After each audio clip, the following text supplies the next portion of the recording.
네, 오늘 마태복음 12장 38절부터 50절까지 말씀을 함께 봉독했습니다. 오늘 제목은 가장 큰 복, 가장 큰 죄라는 제목입니다. 지금 바리새인들이 예수님에게 지금 질문하고 있는데 이게 굉장히 육신적인 질문이었습니다. 그러나 예수님이 관심을 가지고 있던 것은 더 중요한 영적인 부분이었죠. 오늘 마태복음 12장 38절에 보니까 표적을 보여봐라. 이렇게 바리새인들이 말하고 있거든요. 그러니까 바리새인들이 예수님께 나와서 굉장히 교만한 모습으로 표적을 보이라고 한 겁니다. 그 말하는 데는 배경이 있죠. 이 바리새인이라고 하는 조직이 막강합니다. 그 막강한 배경을 품고 예수님에게 얘기한 거죠. 예수님께서 사람을 살리기 위해서 가난한 모습으로 오셨잖아요. 그것을 눈치채지 못한 바리새인들은 뭔가를 지금 빈정대면서 하는 이야기입니다. 그러니까 한번 그래 뭐 표적을 보여봐 그런 겁니다. 그때 예수님께서 악하고 음란한 세대가 표적을 구한다 이렇게 말씀하셨거든요. 그래서 요나의 표적밖에 보일 것이 없다 이렇게 말씀하십니다. 제자들과 바리새인들은 요나가 누구인지 알기 때문에 설명이 필요 없었죠. 고기 뱃속에서 3일 만에 살아난 것처럼 인자도 그렇게 3일 만에 살아날 것이다. 그걸 말하고 있는데 이 지금 유대인들, 바리새인들이 알아들을 수가 없는 말이죠. 하나님이 우리를 구원하시기 위해서 예수 그리스도를 보내셨는데 이 사람들은 전혀 알지 못하는 말입니다. 예수님께서 이런 말씀을 하셨죠. 악한 니느웨보다 그 사람들보다 너희들이 더 악하다. 또 남방 지역 사람보다 너희들이 더 악하다. 니느웨 사람들은 요나의 메시지를 듣고 회개했고 남방 사람들도 하나님의 말씀을 들으려고 솔로몬에게로 왔다. 그런데 너희들은 그것보다 더 악하다. 이렇게 말씀하고 있습니다. 또 두 번째로 생각해 볼 서론의 내용은 마태복음 12장 43절부터 45절까지인데요. 알아듣지 못하는 말을 예수님이 또 하신 겁니다.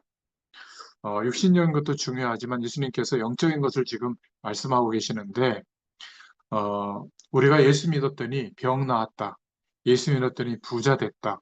행복한 조건이 갖춰졌다. 그것도 중요하지만 그러한 것들은 기초에 불과합니다. 우리가 예수 믿은 축복에 대해서는 아주 기초에 불과한 것이죠. 우리 기독교가 만약에 기초에 불과한 것을 예수 믿는 목적으로 생각해서 그런 방향으로 흘러간다면 안 됩니다. 어떤 사람은 막 그런 육신적인 응답을 많이 받았다고 막 교만하게 영적 우월감을 가지고 간증도 하고 그러는데요. 그것은 우리에게 기초에 불과한 겁니다. 지금 예수님이 말씀하시는 것은 그런 정도가 아니에요. 45절에 보면 이에 가서 저보다 더 악한 귀신 일곱을 데리고 들어가서 거하니 그 사람의 나중 형편이 전보다 더욱 심하게 되느니라. 이 악한 세대가 또한 이렇게 되리라. 이게 무슨 말이냐면 우리 인간이 영적인 것을 알지 못하고 자꾸만 도를 닦고 자꾸만 종교 생활을 열심히 하면 더 큰 문제가 온다는 겁니다. 지금 예수님께서 하시는 말씀하고 바리새인들하고 사실은 대화가 안 되고 있는 거죠. 바리새인들이 말하는 것은 우선 지금 내 눈앞에 일어난 것, 출세하고 성공하고 잘 되고 이런 것을 얘기하고 있는데 기독 신자에게는 이런 것들은 기초가 돼야 될 줄로 믿습니다. 사업을 잘해야 된다가 아니에요. 그것은 당연히 잘해야 되죠. 영적인 비밀을 알면 우리의 일들, 우리의 삶은 잘하게 되어 있어요. 기독 신자의 목표는 그게 아닌 겁니다. 불신자와 똑같은 수준에 있는 그것은 기독교의 수준이 아니에요. 그렇죠. 빨리 하나님의 계획을 찾아내고 정말 우리의 마음과 중심을 회복해야 됩니다. 너무 오랫동안 그냥 하나님의 사랑, 하나님의 위로만 받고 있으면 안 돼요. 이것은 빨리 해결해야 되는 거죠. 얼른 정신 차려가지고 해결하고 오랫동안 하나님의 위로만 기대하고 있다. 어린아이 같은 신앙에 머물러 있으면 안 됩니다. 지금 바리새인하고 예수님하고 전혀 대화가 안 되고 있죠. 수준이 육신적인 데 있기 때문에 한번 표적을 행해봐라 이러고 있거든요. 예수님이 하시는 말씀들은 다 영적인 부분을 얘기하고 있는데 알아들을 수가 없는 겁니다.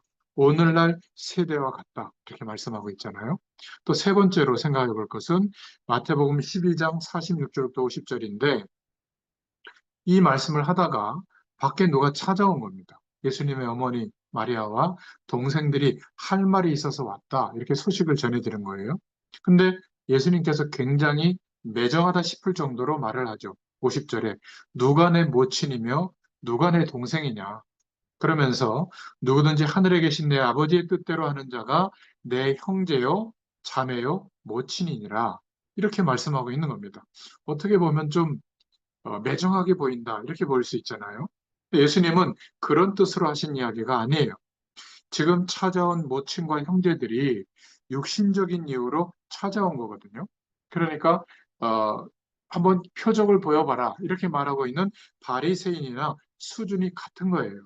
그런 의미에서 예수님께서 누가 내 모친이고 형제냐? 하나님의 뜻대로 행하는 자가 내 형제요 자매다.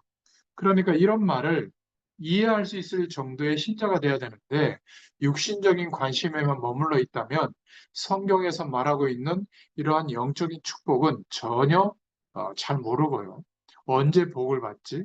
언제 내 문제가 해결되지? 이러고만 있는 겁니다. 예수님이 그리스도로 믿어진 하나님의 백성된 우리에게는 지금 하나님께서 성령으로 함께 하시죠. 하나님 나라의 완전한 배경이 임해 있어요. 그런데 이것은 관심이 없고 눈앞에 있는 표정만 바라보고 있다면 똑같은 게 아니겠습니까? 이 말씀은 예수님이 ing전도 없고 눈물도 없는 그런 뜻이 아니에요. 신앙생활해야 되는 굉장히 중요한 비밀들이 담겨 있는 것이죠. 공부를 아무렇게나 해라 그 말이 아닙니다. 생을 걸고 해야죠. 우리가 직장 생활이나 사업을 아무렇게나 해도 된다. 그걸 말하는 게 아닌 겁니다. 제일 잘해야 되죠. 그러나 그것은 기초다. 우리가 삶을 사는 이유와 목적은 따로 있다는 거예요. 밥 먹고 사는 내용이 아니다. 그것은 우리의 기초다. 요셉이 노예로 갔더니 그 집을 하나님이 축복하셨잖아요. 그거는 기초예요. 그래서 요셉이 온 집안에 또 온 그 나라에 여호와를 설명하게 된 거예요. 이게 진짜 이유인 거죠. 요셉이 왕궁으로 들어가니까 애굽이 복을 받았다. 그렇게 되도록 우리가 기도하고 신앙생활을 잘해야 된다. 그 말이 아니에요. 그거는 당연히 그렇게 해야 돼요. 그런 기적과 표적과 하나님의 복을 본 애굽 사람들은 결국은 구원 못 받았어요. 왜냐하면 기초되는 것이 예수님이 우리에게 오셔서 그리스도이신 이유가 아니에요. 그렇지 않습니까? 먹고 사는 것은 당연한 거죠. 영원한 하나님의 축복이 본론인데 기초에 머물러 있다면 전진이 안 되는 거죠. 오늘 저와 여러분이 하나님의 말씀을 정말 붙잡고 참된 기도를 시작해야 될 줄로 믿습니다. 그렇다면 하나님의 자녀된 우리, 예수 그리스도와 함께하는 우리들은 어떤 축복을 받아야 될까? 세 가지로 우리 본론으로 이해해야 되겠습니다. 첫 번째로 생각해 볼 것은 육신적인 응답을 많이 받는 것이 기독교의 본질인가? 전부인가? 한번 생각해 봐야 돼요. 기독교가 그런 식으로 흘러가면 안 됩니다. 신앙생활 하면서 어떤 일이 일어나는지 정확히 알아야 하는 것이죠. 영적인 것을 모르고 돌을 닦는 것처럼 신앙 행위를 하면 더 큰 문제가 오게 되는 거예요. 육신적으로 성공하는 그 자체가 복음은 아닙니다. 바리새인들은 온통 성공하는 것에만 관심이 있었거든요. 이런 것은 기초지 기독교, 즉 복음의 목표는 아니에요. 불신자와 같은 목표를 갖는 것은 복음 가진 자의 수준은 아닙니다. 그래서 세 번째로 영적인 비밀을 알면 세상에서 당연히 성공하게 되어 있죠. 복음을 정확히 알면 여러분이 일하는 직장의 분위기를 끌 수가 있습니다. 그렇지 못하고 있다면 빨리 정신 차리고 하나님의 계획을 찾기를 바랍니다. 어떤 훌륭한 지도자도 영적인 비밀을 모르면 성공할 수가 없어요. 육신적인 축복, 응답, 성공, 이것과 함께 빨리 주님이 말씀하시는 영적인 것에 대해서 눈을 뜰 수 있기를 바랍니다. 물론 우리가 육신적인 것도 성공해야 됩니다. 복음 전해야 되는 하나님의 자녀이기 때문에 당연한 것이죠. 오히려 예수 믿으면 육신적인 것을 더 정확하게 알게 되는 겁니다. 그런데 이때 바리새인들은 육신적인 것도 정확하게 알지 못했죠. 지금 이 본문의 배경은 이스라엘 민족이 나라를 잃어버리고 로마에 속국되어 있는데 바리새인들은 자기들이 잘난 줄 알고 교만했다는 것 자체가 잘못 깨달은 겁니다. 지금 이들은 교권에 물들어 가지고 세계를 내다보지 못하고 아주 작은 견해를 가지고 살고 있는 것이죠. 네, 오늘 이 아파트에 아주 새들이 막 지저귀네요. 아주 좋습니다. 그 좁은 땅 이스라엘 주위에는 지금 영적으로 무너지고 귀신 들린 자들로 우글거리는데 육신적인 것도 정확히 알지 못하면서 바리새인들은 육신적인 것을 자랑한 그런 결론을 보게 되거든요. 과연 육신적으로 자랑할 만한 것이 있었느냐, 이 당시에 없는 겁니다. 저와 여러분이 하나님의 자녀로서 육신적인 것도 알아야 되지만 저와 여러분의 현장, 직장, 사업, 학업, 우리의 가정, 후대들 정확하게 알아야 됩니다. 하나님의 자녀는 육신적인 사실도 먼저 정확하게 알아야 돼요. 사실을 사실대로만 봐도 절대 우리의 삶이 어렵지 않습니다. 틀리게 보았기 때문에, 틀린 말을 들었기 때문에 어려운 것이죠. 그래서 그 말을 듣고 틀린 행동을 하니까 어렵게 되는 거예요. 세상은 매정하기 때문에 틀린 행동을 하게 되면 맞지 않게 되어 있습니다. 그래서 잘만 살펴보면 어렵지 않아요. 정말로 하나님의 자녀는 육신적인 그러한 부분도 사실적으로 정확해야 될 줄로 믿습니다. 주는 그리스도시요 살아계신 하나님의 아들이십니다. 이 고백을 어디서 한 줄 아세요? 가이사랴 빌립보 지역이에요. 이스라엘을 장악하고 있는 가이사 황제와 거기에 야합하고 충성하고 있는 비굴하게 하고 있는 빌립 왕의 이름이거든요. 그래서 가이사랴 빌립보 지역에서 너희는 나를 누구라고 하느냐? 예수님이 그 질문을 하신 겁니다. 그때 주는 그리스도시요 살아계신 하나님의 아들이십니다. 이 고백을 하게 된 거죠. 바요나 시므나 내가 복이 있구나. 가장 육신적인 현장에서 가장 영적인 것을 질문했는데 베드로가 그 영적인 대답을 한 겁니다. 나의 주님, 당신은 그리스도십니다. 영은 하나님이신데 육신은 하나님의 아들로 하나님의 자녀로 오신 분이십니다. 이렇게 고백하게 된 거죠. 이것이 기독교인들이 성공하는 진짜 비밀이에요. 지금부터라도 사실대로 보고 영적인 축복을 누려야 될 줄로 믿습니다. 하나님의 자녀가 되면 육신적인 거 별로 필요 없다 이렇게 생각하는데 그렇지 않아요. 오히려 더 복음 안에서는 정확하게 알게 되고 또 사실적으로 응답받게 될 줄로 믿습니다. 그러나 우리의 본론은 두 번째입니다.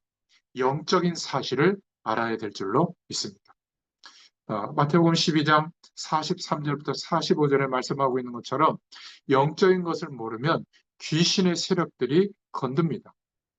사람들이 영적 사실을 몰라서 그렇지 제사를 모르고 지내는 거잖아요. 그러다 보니까 조상이 와서 그 제사를 받는 게 아니라 조상을 가장한 귀신의 세력들이 몰려드는 거거든요. 고속도로를 내주고 있는 겁니다. 모르고 고사를 지내는 것이지 그것은 귀신을 위로하는 거거든요. 그러면 어떤 일이 벌어지겠습니까? 기독 신자는 영적 사실을 빨리 알아야 될 줄로 믿습니다. 복음을 알지 못하고 교회 다니는 그것은 오히려 더 큰 문제가 올 수가 있다. 영적인 것을 모르고 자칫하면 귀신의 세력을 섬기는 불건전 신비주의로 가게 되는 그런 결과가 올 수가 있죠. 그래서 두 번째로 42절에 더러운 귀신이 사람에게서 나갔을 때 물 없는 곳으로 다니며 이렇게 말하고 있죠. 이 물 없는 곳이라는 것은 이 당시에 자연적으로 말하자면 고산지대를 말해요. 그것도 일리가 있죠. 그러나 이것은 주님이 영적으로 하는 말이기 때문에 이스라엘 민족은 제일 중요한 것이 물이었거든요. 물 있는 곳을 중심으로 많은 일들이 일어나고 있는데 만약 물 없는 곳이라면 반드시 물이 없기 때문에 불평과 불만과 다툼이 벌어지고 있는 겁니다. 그래서 물 없는 곳으로 다니며 불평과 불만과 싸움이 일어나고 있는 것, 거기에 악한 귀신의 세력이 파고드는 겁니다. 그 다음에 쉬기를 구하되 이렇게 말하고 있잖아요. 이것은 영적으로 나태해질 때를 말합니다.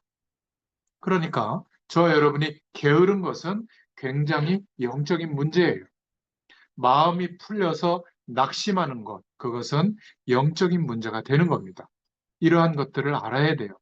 사람이 한번 거짓말을 허용하기 시작하면 계속 거짓말하게 되거든요. 그것은 굉장히 영적인 문제가 오는 통로가 되는 겁니다. 그렇기 때문에 나중에는 피할 수 없는 문제에 사로잡히게 되죠. 결국 44절에 이렇게 예수님이 말씀하십니다.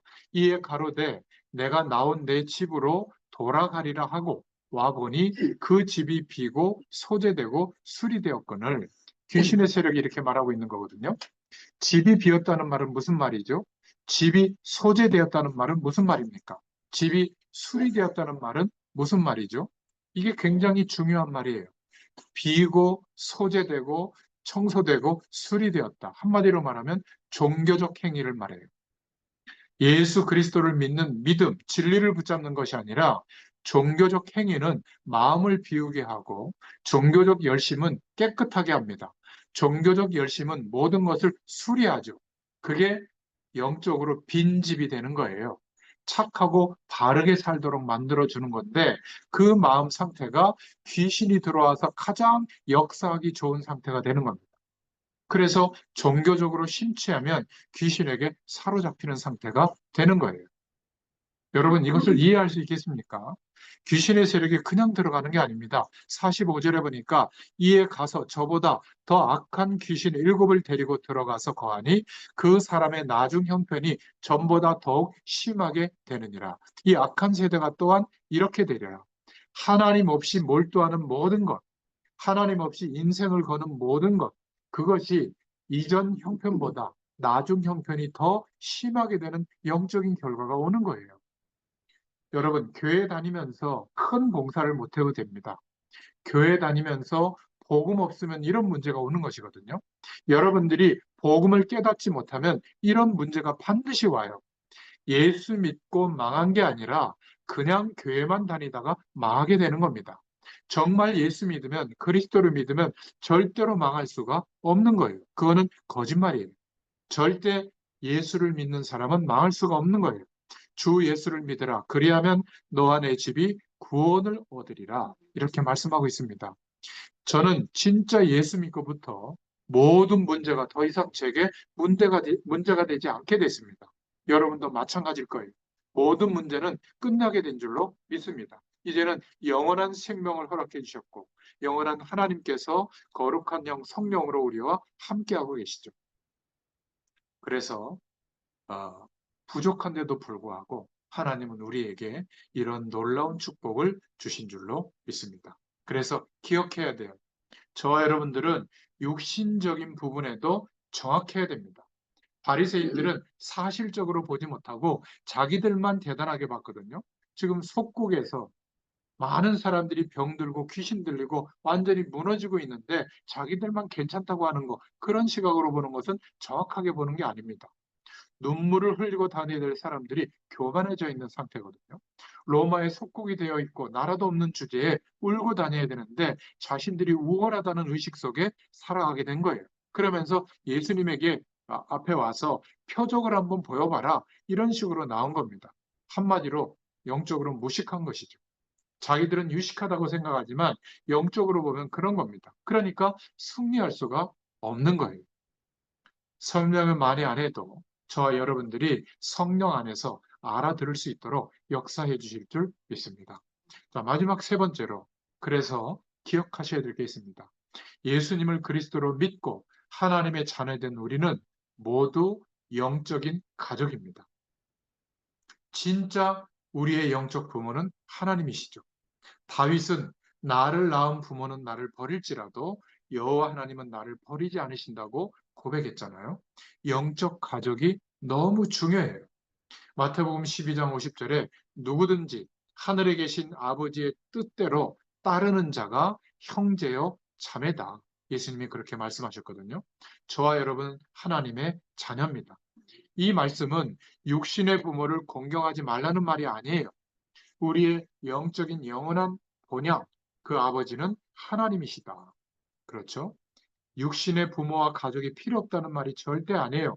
그것보다 더 중요한 영적 사실이 있다. 우리에게는 믿음의 식구들이 있다. 땅끝까지 복음 증거할 일평생 함께해야 할 영적인 하나 될 가족이 있다. 이런 말을 이해해야만 오늘 마태복음 12장 46절부터 50절의 말씀을 이해하지, 그렇지 않으면 이렇게 생각해요. 아, 예수 안 믿는 가족들은 필요 없다. 아, 선을 그어라. 교회 가서 성도들과 더 가까이 지내라. 이렇게 이해하면 곤란해요. 가족이 얼마나 중요합니까? 사랑하고 아끼고 돌봐야죠. 그러나 더 중요한 영적인 축복이 있다. 이렇게 이해해야 될 줄로 믿습니다. 그래서 오늘 가장 큰 죄가 뭐냐? 복음을 받지 않고 복음을 받고 나서도 복음을 안 전하는 거예요. 마태복음 12장 41절부터 42절에 나와 있죠. 가장 큰 복은 뭐냐? 구원받고 복음 전하는 겁니다. 심판 때 41절에 보니까 니느웨 사람들이 일어나 이 세대 사람을 정죄하리니 이는 그들이 요나의 전도를 듣고 회개하였습니다. 그런데 요나보다 더 큰 이가 여기 있으며 그랬죠. 그래도 바리새인들은 복음을 안 받았어요. 그러니까 가장 큰 죄다. 42절에 심판 때에 남방 여왕 에디오피아 여왕이 와서 솔로몬의 지혜로운 말을 들으려고 땅끝에서 왔잖아요. 솔로몬보다 더 큰 이가 여기 있느니라 이러면서 예수님 자신을 증거하고 있는데, 남방 사람 우상 숭배의 대표자들이 일어나서 너희를 정죄할 것이다. 왜? 예수님을 그리스도로 안 믿고 있으니까. 그 말이에요. 그래서 가장 큰 복은 구원받은 겁니다. 가장 큰 죄는 복음 안 받은 거예요. 가장 큰 죄가 복음 안 받고 복음 안 전하는 것이라면 가장 큰 복은 구원받은 것이요. 이 복음을 전하는 것인 줄로 믿습니다. 이 안에 다 들어있어요. 저와 여러분의 가정, 저와 여러분의 하는 일, 저와 여러분의 교회 사명이 정말 이 중심 가운데 있다면 하나님은 여러분에게 틀림없이 역사하실 줄로 믿습니다. 오늘 이 말씀의 약속을 굳게 붙잡고 주님 바라볼 수 있기를 축원합니다. 요한서서 1장 2절에도 가이오에게 요한 사도가 말씀한 것이죠. 그렇죠? 내 영혼이 잘됨 같이 범사가 잘 되기를 간구한다. 육신적인 것도 중요하지만 영적인 것이 더 중요하다. 그것을 말씀하고 있는 것이죠. 오늘 말씀을 통해서 가장 중요한 축복이 무엇인지를 다시 한번 깨닫고 주님을 바라볼 수 있는 시간이 되기를 예수님의 이름으로 축원합니다. 기도하겠습니다. 하나님께 감사를 드립니다. 축복의 현장에 부르심을 감사합니다. 이 시간 많은 사람들이 저주와 재앙 가운데 고난 당하고 있는 것을 알고 있습니다. 그런데도 그들이 깨닫지 못하고 어려움의 길을 걸어가고 있습니다. 하나님께서 오늘 마태복음의 말씀으로 인도하심을 감사드립니다. 오늘 우리에게 이미 승리하신 주님의 승리를 주었음을 감사를 드립니다. 이제 평생을 두고 남은 생애에 이 말씀의 응답을 받는 문들을 열어 주시옵소서. 함께 하실 줄 믿사옵고 우리 주 예수 그리스도의 이름으로 간절히 축복하옵고 기도하옵나이다. 아멘. 감사합니다.